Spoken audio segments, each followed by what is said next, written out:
¿Qué tal? ¿Cómo están? Bienvenidas y bienvenidos a un nuevo capítulo de Catalejo, como siempre, tratando de acercar la realidad, transitando sexta temporada, siempre con esta agenda que tanto nos gusta y que nos diferencia, porque justamente lo que pregonamos es eso, diferenciarnos, no digo del resto, sí de esa cuestión hegemónica que tanto daño hacen. ¿Cómo te va, Cise? ¿Cómo estás? Bien, Ale, muy bien, por suerte muy bien. Siempre decimos que dentro de la adversidad, bueno, uno también vive y convive con la lucha y así es lo que uno elige.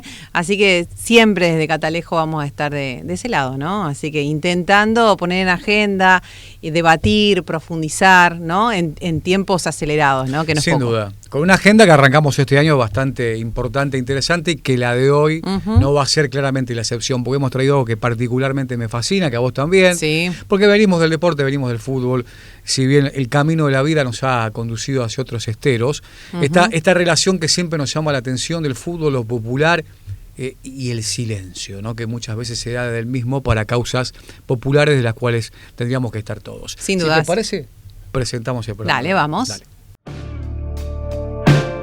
La convocatoria de hinchas de distintas instituciones deportivas para acompañar la lucha por la dignidad de los jubilados volvió a encender el debate sobre la necesidad de que el fútbol, por su profundo anclaje popular, tome las riendas de las causas que lo involucran por su origen movilizador de masas. El fútbol es hijo de la miseria y, como tal, deberá dejar de vestirse de frac. Hoy en Catalejo, el fútbol, sus hinchas y la participación en las luchas sociales.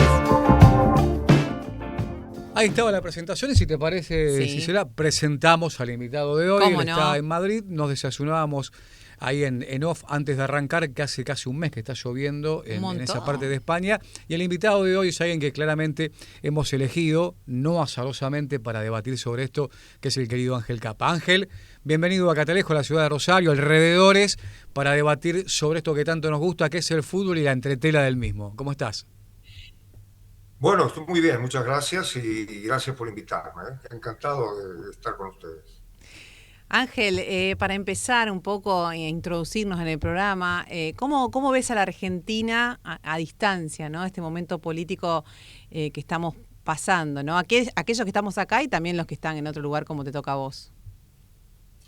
Con tristeza, Argentina está pasando uno de los peores momentos después de la dictadura militar. Me parece que este es el peor gobierno que tiene Argentina, y eso que tuvo gobiernos malos, ¿no? Pero esto es tremendo porque es un saqueo a las clases populares, una transferencia escandalosa de plata desde las clases populares a las élites dominantes. Hay una elaboración de una realidad falsa, es decir, recurren a la mentira, y naturalmente cuando se aplica este plan económico, yo no lo llamaría plan, porque ni siquiera es plan, pero estas tareas económicas, evidentemente se recurre a la represión, y es una represión violenta, muy violenta. Ayer parecía que Argentina estaba en un estado de sitio, que habían vuelto los militares, y bueno, y eso es, yo que estoy lejos y que me tocó vivir la dictadura cívico-militar anterior, lo veo con mucha tristeza porque pensaba que nunca más íbamos a vivir una cosa semejante, ¿no?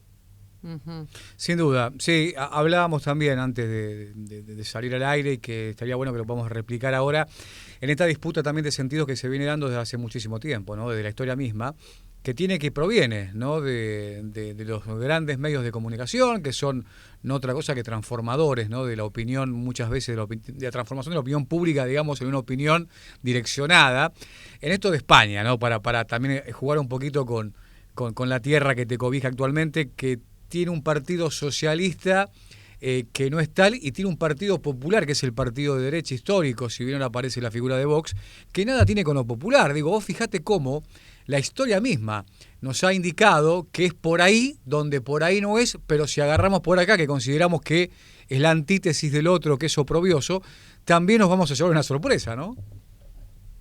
Sí, claro, ¿no? En Argentina también este gobierno habla de libertad Claro, claro. permanentemente, ¿no? Y bueno, ellos utilizan esas palabras que ya lo denunció, me acuerdo, en una conferencia que dio acá en Madrid, precisamente Cortázar, hace muchos años, y hablaba de cómo nos roban las palabras, Claro. como nos quitan el significado de nuestras palabras. Claro. Es decir, lo que es el pueblo, lo que es la libertad, lo que es la revolución, lo que es el cambio, todas esas palabras se apropian ellos y le dan un significado distinto. Es decir, para Milei la libertad es la libertad de los poderosos, de hacer lo que se les da la gana a los poderosos, ¿no? Y bueno, eso, y para nosotros la libertad es otra cosa. Para ellos la libertad es aquella famosa frase que dicen: la libertad de cada uno termina cuando empieza la libertad del otro. Y para nosotros al revés. La libertad de cada uno empieza con la libertad del otro. Es muy distinto. Y eso, bueno, se apropian por ahora, pero lo bueno es que seguimos luchando, seguimos tratando de vivir en una sociedad justa, democrática, porque fíjate que esta sociedad en la cual estamos viviendo en Argentina tiene muy poco democracia. Mirá cómo manipulan el Congreso, por ejemplo. El mismo Milei que dijo: si no me votan esto, me importa 3 carajos y lo veto, Claro. con una falta de respeto absoluto a la democracia, a la democracia formal inclusive, no a intensificar la democracia, ¿no? Sí, Entonces, bueno, hay que seguir en la lucha como sigue la gente, que me emociona eso, ¿no? Gente joven, Ujú. que nosotros que ya estamos un poco para apoyar de afuera, yo por lo menos me emociono cuando veo a la gente joven que lucha, que apoya, por ejemplo, a los jubilados y a la gente que está en muy mala condición, ¿no? Sin lugar a Pensaba, dudas. estamos tan pronto a otro 24 de marzo, ¿no? Diga, somos un pueblo que ejercita constantemente la memoria, pero bueno, uno ve determinadas situaciones o ve determinados discursos que son consumidos, que hay gente ávida de recibir esa información de determinadas funcionarios o funcionarias. Digo, ¿cómo ves vos ese entramado cultural, esa batalla cultural que a veces parece que se va perdiendo?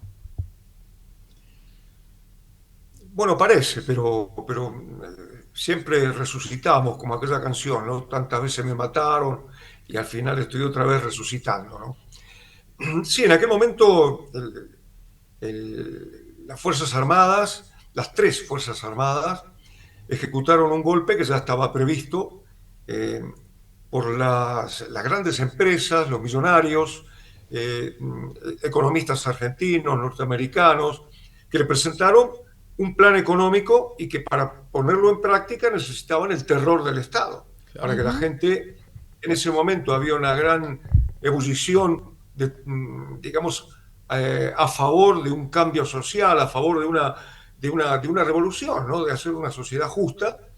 Y no solamente nos tocó a nosotros en Argentina, ¿no? Fue una barrida que hizo Estados Unidos con Uruguay, con Chile, con Brasil, con nosotros, con todo el mundo, para imponer otra vez esas medidas económicas, ¿no?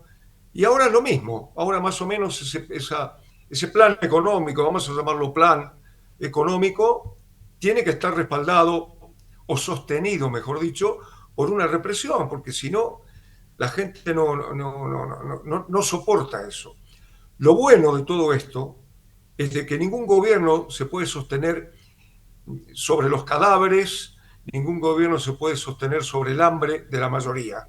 Y este gobierno tampoco se va a sostener a pesar de la represión y a pesar de las mentiras que nos quieren imponer, ¿no? Sobre la realidad. Sin duda. Cuando desde las hinchadas, ¿no? La gente genuina, el hincha genuino, comenzó a convocarse para apoyar a los jubilados, a través de una imagen representativa que es Carlos, ¿no? Si no me equivoco, que es el hincha de Chacarita, que siempre iba con su casaca. Esto despertó el interés de hinchas de Chacarita a acompañar, y después terminaron plegándose hinchas de todos los clubes, ¿no? Es algo que para el futbolero, como vos, como yo, como Cisela, nos invitaba, por lo menos, o nos invita, ¿no? A creer que desde el fútbol también se puede llegar a generar esa conciencia social que existe en parte de su gente, que existe en un puñado de jugadores, pero que todavía cuesta, ¿no? En esto que siempre parafraseamos y que nos gusta decir, que el fútbol se equivoca al vestirse de frac cuando el fútbol es hijo de la miseria, o sus orígenes populares, y nos gusta revisar la historia de cada uno de los clubes, y todos tienen un origen popular, salvo, ¿no? Raras excepciones, pero que tampoco escapa a la lógica. Digo, ¿por qué nos cuesta tanto, Ángel, en el fútbol, a los futbolistas, a técnicos, tomar partido político en la opinión, y cuando por ahí se los aprieta, para denominarlo de alguna manera, lo primero que te dicen: a mí me pagan para jugar al fútbol, ¿no? Ojalá lo supiera. Voy a atreverme con alguna teoría sobre esto, ¿no? Sí, claro, claro. Ujú. A mí me ha tocado, yo jugaba en un equipo modesto, como ustedes saben, en Olimpo de Bahía Blanca, pero yo hasta los 23, 24 años, cuando empecé a ir a la universidad, lo único que tenía en la cabeza era el fútbol. Claro, Y, claro. y no tenía ni idea de quién era el presidente, ni de la situación que estaba pasando en ese momento en Argentina. A pesar de yo soy de una familia, mi papá era peluquero, nací en un barrio y vi las injusticias en contra de mi familia, de mi barrio, pero yo estaba en otra cosa, estaba en el fútbol. Claro, Entonces los enfocado. entiendo a los jugadores. Bueno, cuando yo estaba en Huracán, nos invitaron a ir a la ESMA, al club, y yo se lo trasladé a los jugadores designaron a 3 de ellos, y bueno, y después que vimos todas las salas de tortura, todo lo que hicieron y les explicaron, después hablando con ellos me dijeron que no tenían ni idea de eso. Claro, claro. Y yo les creo, no tenían ni idea. El jugador de fútbol vive en a ver cómo decirlo, en una nube. Le quitan el suelo de la realidad y lo ponen en una nube. Claro. Y entonces vive la ilusión del salto social. Cree que pertenece ya a otra clase social, generalmente, ¿no? Entonces comienza a ver cómo se comen los cubiertos del pescado, que empieza a aprender todo eso, los perfúmenes que usa la clase dominante, La las competencia de chicas los que miraba vehículos, la competencia de los vehículos, los ¿no? vehículos, Claro, claro. las chicas que miraba por las revistas, resulta que lo llaman por teléfono, y entonces que se cree que tiene un poder que en realidad no lo tiene y se desclasa. Claro. Generalmente ocurre eso, no siempre. Pero el que no se desclasa, el que no sufre esa transformación perniciosa, vive otra realidad, porque el fútbol es muy absorbente y el jugador siempre está en riesgo, siempre vive en riesgo, siempre vive defendiéndose de quienes se quieren aprovechar de él. Es una situación bastante complicada, ¿no? De todos modos, siempre hay jugadores que se comprometen, pero comprometerse también les significa otra presión, una presión Claro, extra más. claro, claro. Y entonces, ¿Y por qué? Maradona, hay Y uno digo, solo. claro, Sí, sí, claro. Volvemos siempre a uno eso. siempre piensa en Claro, Maradona, claro. digo, pero ¿por qué no pueden tener esa presión?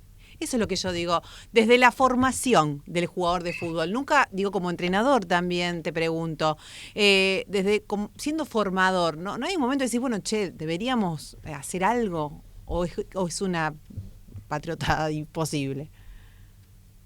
No es imposible, pero ¿sabes qué pasa? Yo, por ejemplo, de entrenador, me han preguntado muchas veces si yo hablaba de política con los jugadores. Y nunca hablé de política porque vos ocupás un liderazgo impuesto. Y entonces a mí siempre me pareció que yo me aprovechaba de ese liderazgo impuesto si a los jugadores les empezaba a hablar de política. Que por otra parte, no sé si les interesa. Ahora, con Claro. algunos particularmente sí. Y claro. Claro. Entonces uno hablaba de la situación, bueno, eso era cuando se daba la conversación. Y bueno, eso es lo que ocurre, pero también te voy a decir una cosa. También siempre los jóvenes o la gente que se compromete políticamente es una minoría. Ujú. Es Siempre cierto. es una minoría. Tal cual. Yo milité, y por eso ahora estoy en Madrid, naturalmente, en la dictadura, y antes también, y éramos una minoría, esa es la realidad, ¿no? La mayoría de la gente no tiene ese tipo de compromiso, aunque, como en estos casos extremos de Argentina, la gente se manifiesta porque ya no puede vivir. Entonces, Ujú. eso es otra cosa. Esto lo marcabas también antes de comenzar el programa, que en España claramente las falencias sociales y económicas existen, pero son distintas a las nuestras, o por lo menos para este puñado de países de América Latina, donde lo que se pone en juego muchas veces es el plato de comida, ¿no? El plato de comida, el techo, y claramente eso es lo que te lleva en muchas oportunidades a dar ese salto en defensa de una dignidad que ya fue puesta digamos, de remate. En España son otras las cuestiones, ¿no? Por ahí entonces me decía que era más fácil engañar. ¿Cómo podemos comparar eso? Si bien sabemos que en Europa, España, otros lugares también hay una militancia muy importante y cuando por ahí se escala en esto, las calles suelen desbordarse, ¿no? Sí, sí, pero en ocasiones muy puntuales, porque efectivamente, es decir, Europa, España, ocupan un lugar dentro del concierto mundial de los países dominantes, distinta a nuestras realidades, ¿no? De nuestros países que son países dominados, Claro, países que están al servicio, y en el fútbol también. En el claro. fútbol también estamos al servicio del poder económico futbolístico. Nosotros fabricamos jugadores, entre comillas, fabricamos y se los vendemos inmediatamente. Se lo trasladamos a los poderosos. Bueno, entonces la situación dentro de estos países es distinta. Acá también hay gente pobre, pero la pobreza es otro nivel que en los nuestros. La pobreza, como vos decís, en Argentina es no tener para comer y además soportar la crueldad de un gobierno que prefiere que los alimentos se pudran en los galpones en vez de dárselo a la gente, ¿no? Además de todo eso. Claro, claro, Entonces, sin acá duda. eso no ocurre. Acá siempre hay algo que la socialdemocracia que gobierna, siempre algunas migajas caen para la gente. Y bueno, entonces la gente tiene la ilusión también, la posibilidad de tener un auto distinto, de comprarse una casa en una zona balnearia, y bueno, y tiene 2 o 3 trabajos, pero igual está muy difícil para la gente. Yo tengo 2 hijos jóvenes y claro, yo por el fútbol pude solucionar el problema de la vivienda, pero si no es muy difícil. Acá el sueldo mínimo es 1.200, me parece, 1.300 euros, y un alquiler cuesta 800 euros. Entonces hay mucha gente que volvió a vivir con los padres, gente joven o relativamente joven. La situación también es complicada, pero la complicación no tiene comparación con la complicación de nuestra, ¿no? Sin duda dudas. Ángel, ¿y cómo, corriéndote un poco al tema más futbolístico, digamos, para decirlo de alguna manera, cómo ves desde allá, desde España, nuestro actual fútbol? De la liga, bueno, obviamente, últimos campeones, pero bueno, más allá de eso, digo, ¿cómo ves toda la formación y todo lo que es el fútbol argentino? El fútbol argentino hace muchos años que es una vidriera para vender jugadores. No tienen identidad propia, no solamente el argentino, el brasilero, el uruguayo, el colombiano. Son equipos que son campeonatos hechos para vender jugadores. No tiene otro significado. Entonces, por ejemplo, el calendario. Claro. Antes los calendarios eran de marzo a diciembre, pero ahora no, ahora se adaptan al fútbol europeo, porque el tema es vender jugadores. Y se venden cada vez más jóvenes. Entonces, nuestra pobreza es cada vez mayor. Y si nos comparamos con los equipos de acá, la mayoría, o por lo menos los más económicamente mejores, se fortalecen con todos los jugadores del mundo a partir de la ley Bosman, ¿no? Y en cambio nosotros nos debilitamos todos los años permanentemente y se van jugadores que no han terminado de formarse siquiera.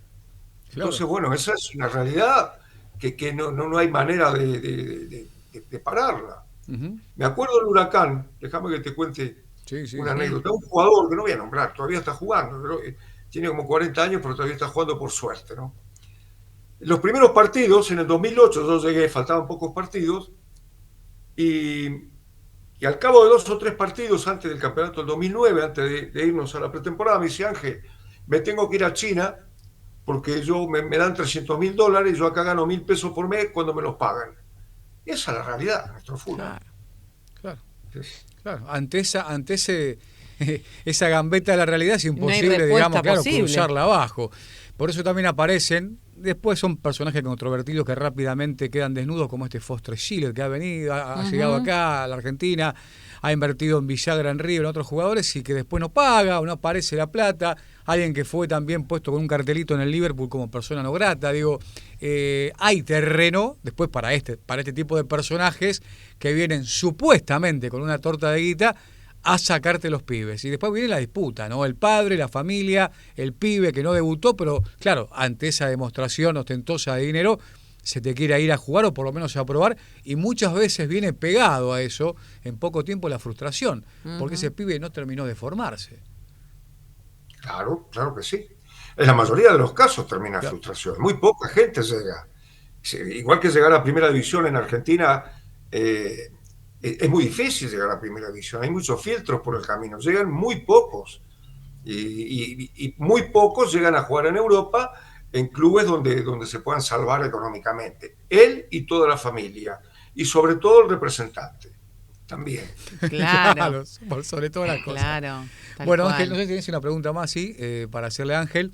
Si no, por ahí lo ideal sería que bueno, que nos brinde, porque capacidad le sobra, una reflexión, ¿no? Una reflexión, un mensaje aquí a lo que estamos de este lado, ¿no? Del continente, del planeta, y que estamos, bueno, peleando, sobreviviendo, subsistiendo, pero siempre entendiendo, como decía el querido Osvaldo Bayer, que democracia no es solamente poner un papelito en una urna cada 2 o 4 años, sino que también es demostrar o pelear por la dignidad, ¿no?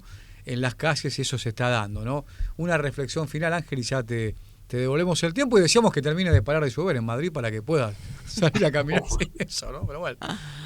Inclusive hay un acto programado acá para el 24 de marzo, pero claro, si está lloviendo va a ser muy difícil. Se va a complejizar, claro. Bueno, la reflexión es que estos sinvergüenzas que gobiernan en Argentina no nos quiten la alegría.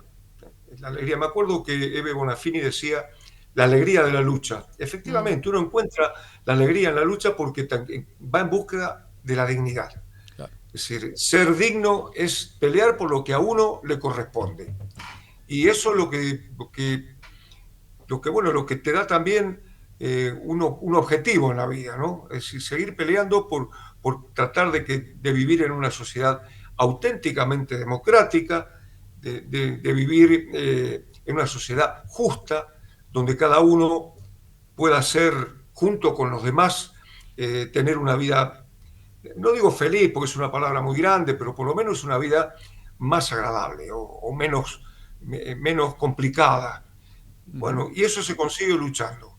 Nadie, nunca, todos los derechos sociales, mejor dicho, sociales y laborales, siempre se consiguieron en la lucha en la calle y en la lucha en todos los medios que podamos. Nadie regaló jamás, ningún poder ha regalado ni un solo derecho. Vamos a acordarnos del derecho de votar a las mujeres, que parece ahora una cosa normal. Tal cual. Cuando empezaron las mujeres a luchar, hasta contra sus maridos tuvieron que luchar.